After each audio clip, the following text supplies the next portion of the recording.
Buenas, amo curiosos, y bienvenidos un día más a un nuevo vídeo del canal. Os agradezco a todos que forméis parte de esta aventura y de construir nuestro conocimiento, el vuestro y el mío.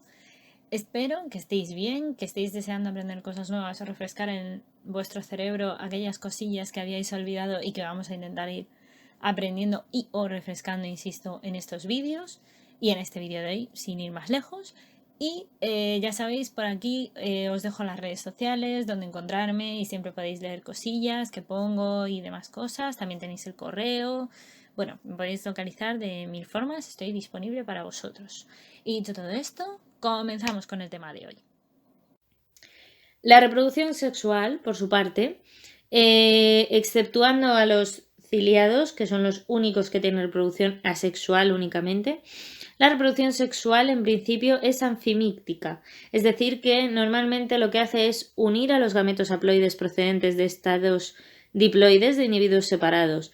Como os decía, los ciliados van un poco aparte, no solo porque tengan reproducción asexual, sino porque además en el proceso de la reproducción sexual son automícticos, es decir, que el mismo individuo va a dar lugar a los dos sexos, a macho y a hembra, porque son hermafroditas. Asimismo, por tanto, encontramos la reproducción sexual con tres modalidades básicas. La primera sería la conjugación, que se produce normalmente en los ciliados porque se conjugan y se unen, por tanto, con un puente citoplasmático por donde intercambian los pronúcleos haploides, de manera que primero van los masculinos y migran hacia el individuo de uno a otro, y normalmente el femenino, que pertenece a cada individuo, pues origina en su fusión el núcleo diploide. Se le llama conjugación porque, como es una conexión entre citoplasmas, es muy similar a la que había, por ejemplo, entre las dos bacterias, que esto os lo recuerdo, que lo tenéis en los principios de la microbiología, cuando hablamos de las bacterias, de qué eran los medios de reproducción, cómo podían mantenerse y variar. Ahí está explicada la conjugación y de ahí viene este término aquí también, ¿vale? Pues os digo para que lo recordéis y unáis un poco todos los vídeos.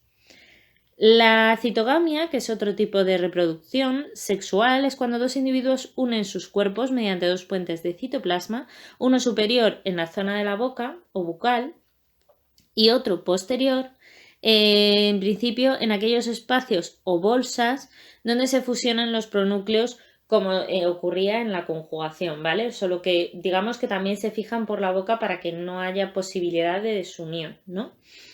Y luego tendríamos la singamia. La singamia es la fusión de los gametos o gamogonia, también llamada así, cuando los gametos en principio se aparean de manera igual. En el proceso se llama normalmente la isogamia, y los gametos, si se encuentran que son diferentes, se llama así anisogamia. ¿Qué diferencia hay entonces? Pues para que os quede claro, la isogamia es cuando los dos gametos son iguales, ¿vale?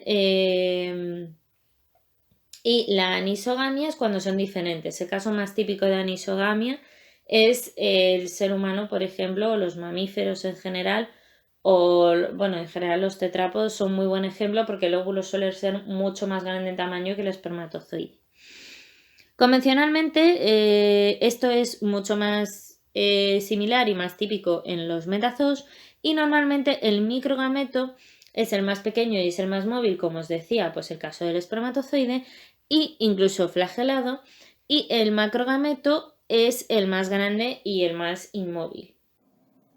Y hasta aquí por hoy, amo curiosos. Espero que hayáis aprendido, que os haya resultado entretenido y sobre todo, ya sabéis, darle al pulgar hacia arriba, darle a la campana, dejaros las dudas, la información que encontréis que a lo mejor yo no he puesto sobre el tema, comentarios si queréis y demás aquí en el vídeo o en redes sociales o donde queráis.